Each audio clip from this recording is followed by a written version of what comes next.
จะนิ่งๆ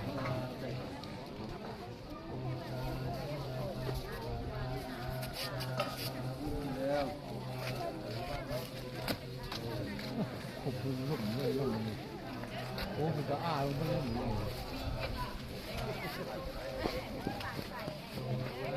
เตะหน้ามุก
ใช่แต่ปอนน้องเบิร์ดเนาะเท่าไหร่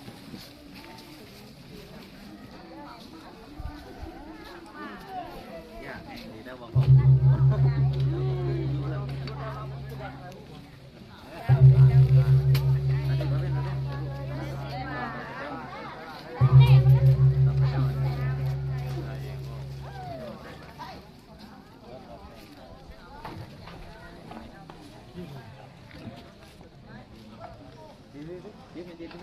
แม่นดีเนาะ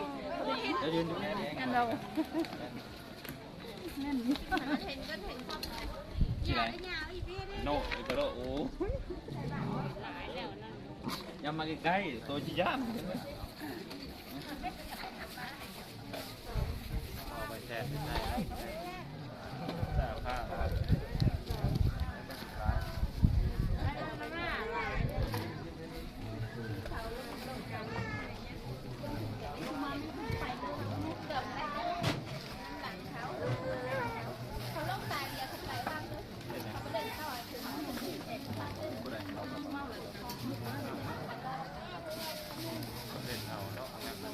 ได้แล้วก็ไป